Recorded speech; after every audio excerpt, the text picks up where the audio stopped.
चलो भाई आ जाओ, बातचीत शुरू करते हैं।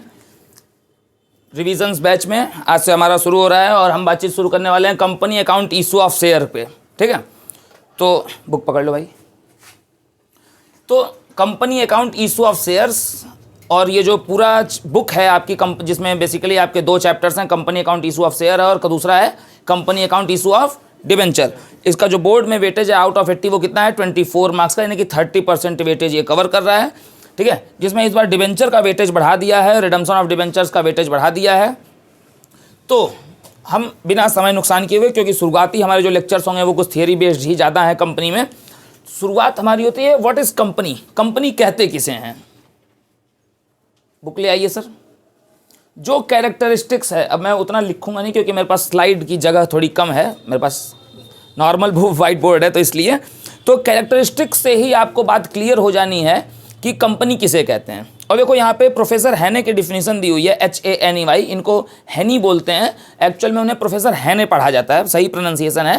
ठीक है, एक तो वो बेटा बुक गलत है, फाइनेंशियल है वो। तो लिखा हुआ है company is an artificial person created by law having separate entity with a perpetual succession and a common seal.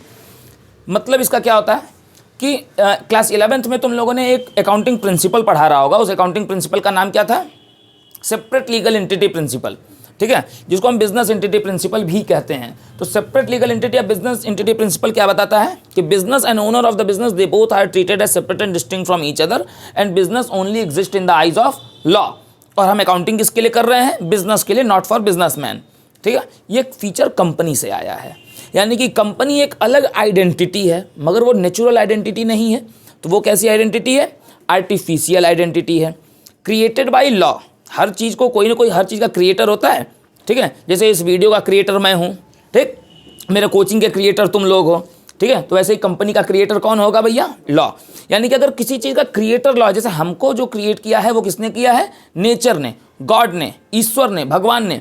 ठीक है, तो हम ख़त्म भी तो वैसे ही होते हैं ना, भगवान की मर्जी से। हम कहते हैं ना कि यार भाई जितना हमारा समय लिखा हुआ है हम उतने में हम चले जाएंगे। ठीक है, तो कंपनी अगर क्रिएटेड बाय लॉ है तो कंपनी ख़त्म कैसे होगी, लॉ से ही होगी। ठीक है, अब आपकी आइडेंटिटी मालूम है कि मेरी आइडेंटिटी मालूम है कि ये मेरा आधार कार्ड है, ये मेरा पैन कार्ड है, ये मेरी सिग्नेचर है, तो ये मेरी आइडेंटिटी है। कंपनी की आइडेंटिटी कैसे होगी, उसके लिए कॉमन सील होती है। ठीक है, कंपनी की आइडेंटिटी कैसे आपको पता चलती है, उसकी कॉमन सील से।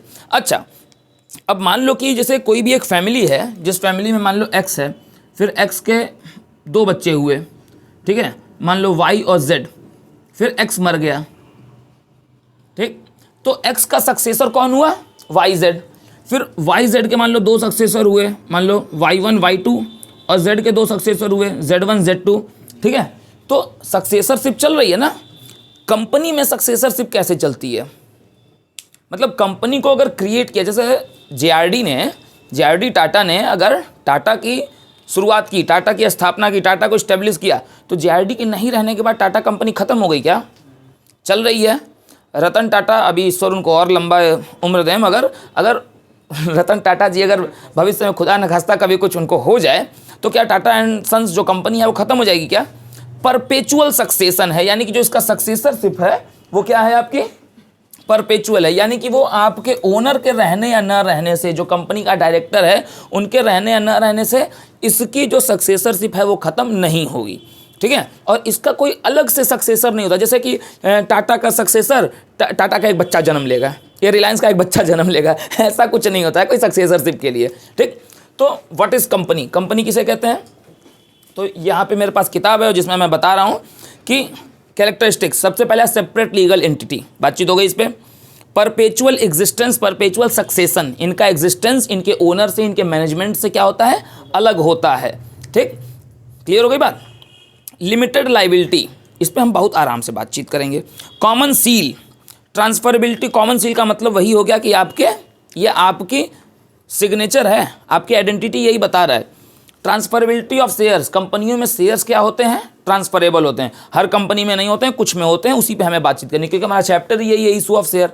जाहिर सी बात है कि बिना ट्रांसफरेबिलिटी के हम पढ़ने नहीं आए हैं।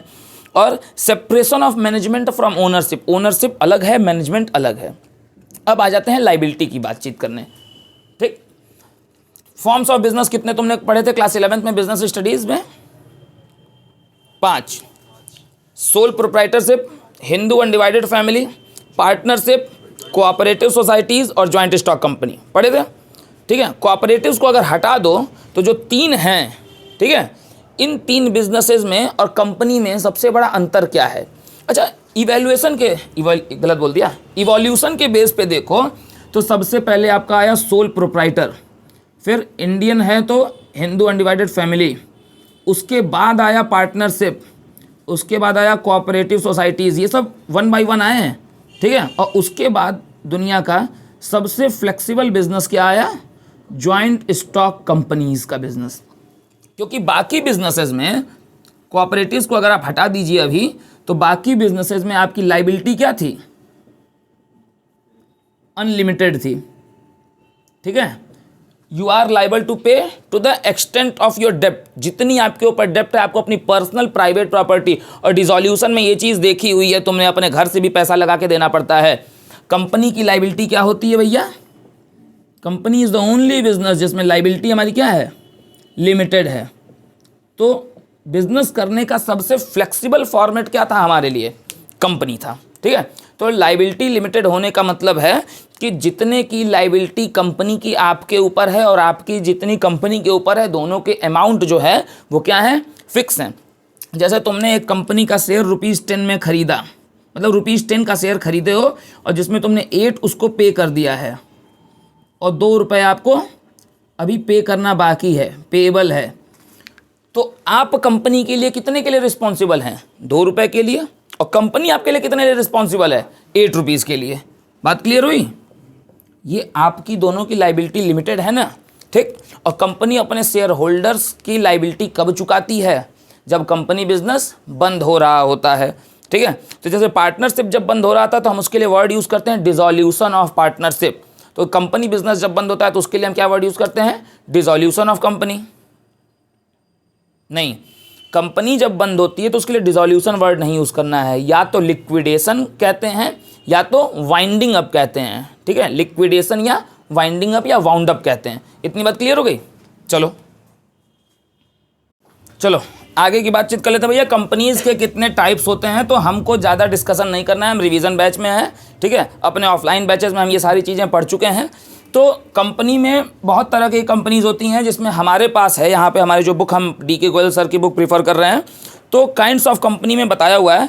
Company registered under the companies act 2013 में भी क्लासिफाइड एज बिलो।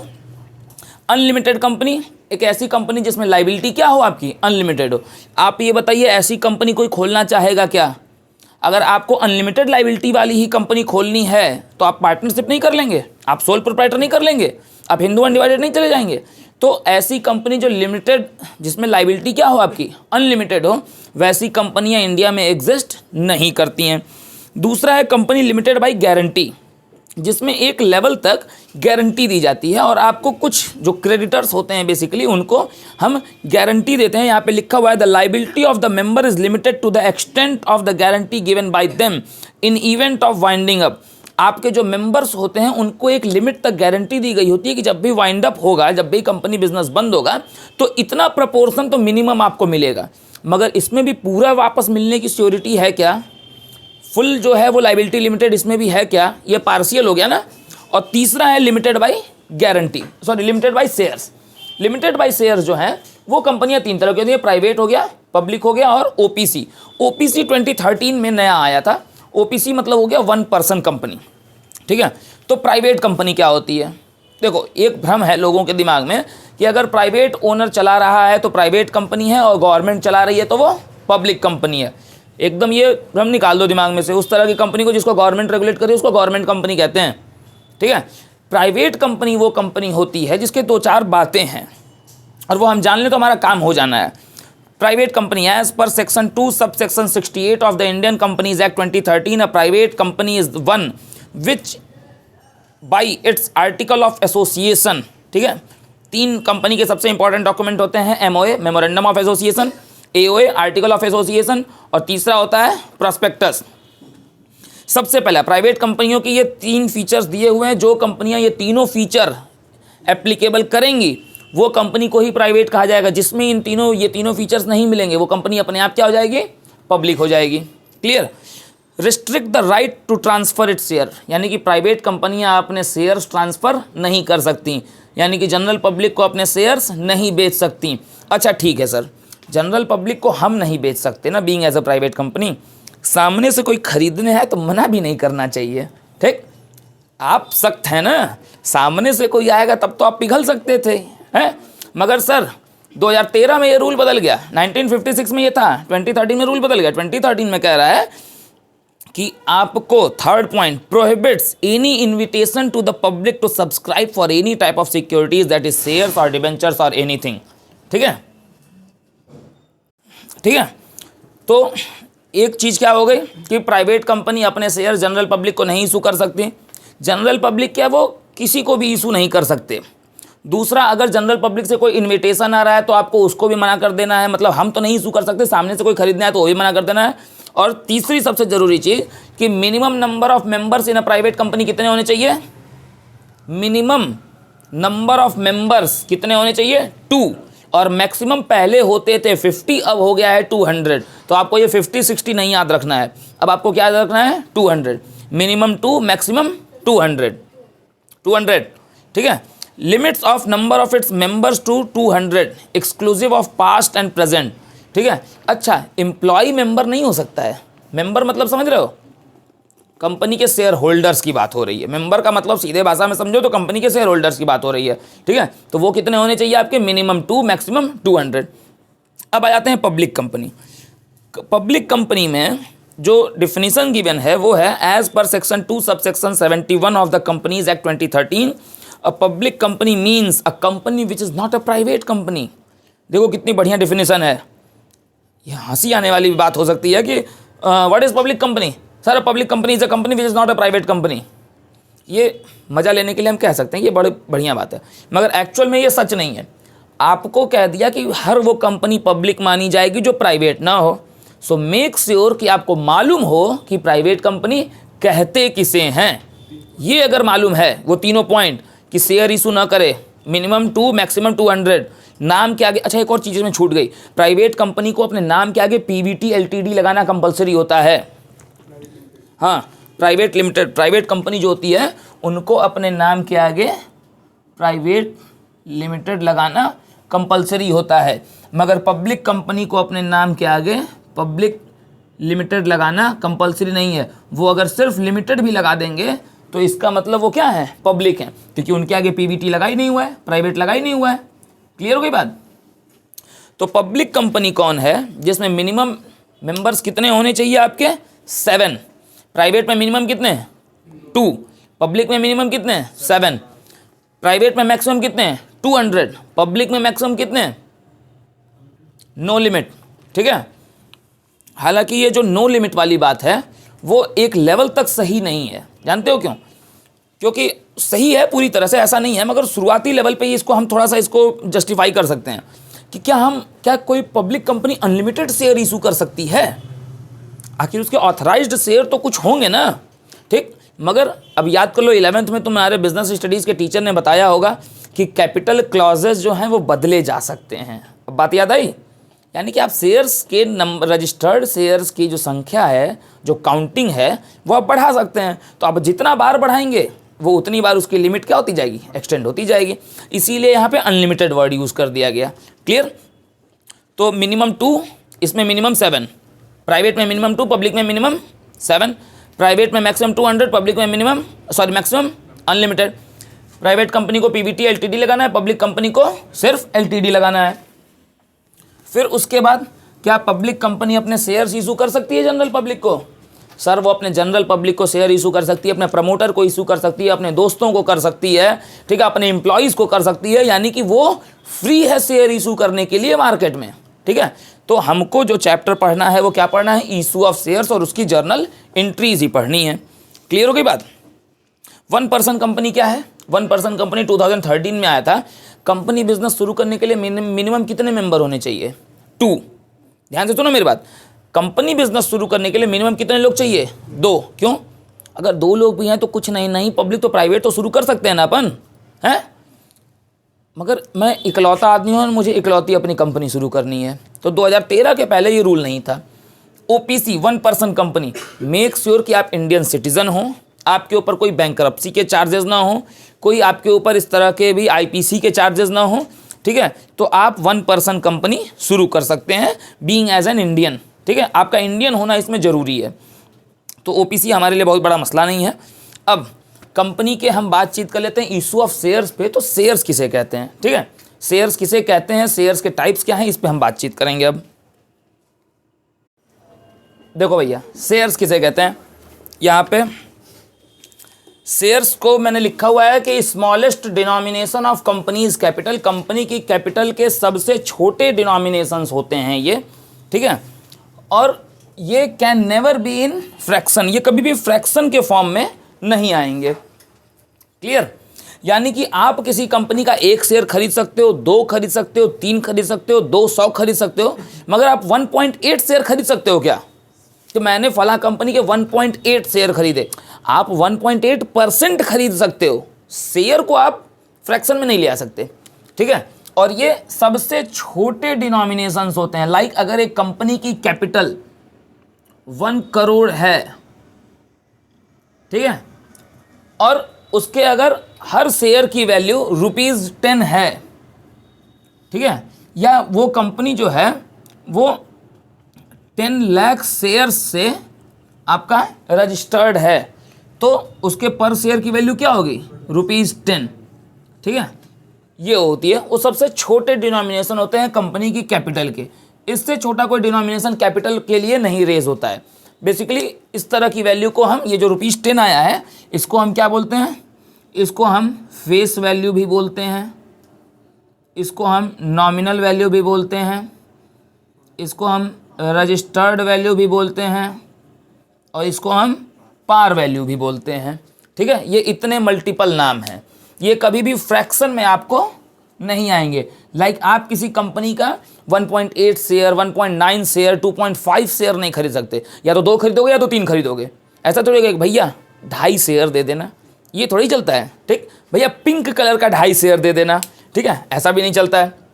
अब पिंक कलर का शेयर मिलने लगा क्या? नहीं, वो फ्रैक्शन में, मतलब 2.5 शेयर्स 2.5 आप कभी नहीं, वही तो लिखा हुआ है ना, can never be in fraction, ये नहीं हो सकता है। आप परसेंट उतना ले सकते हो, ठीक। खैर जाने दो, पिंक कलर के शेयर को छोड़ो, इधर देखो शेयर्स होते कितने तरह के हैं, 2 टाइप्स, इक्विटी एंड प्रेफरेंस। मैं इधर आ जा रहा हूँ।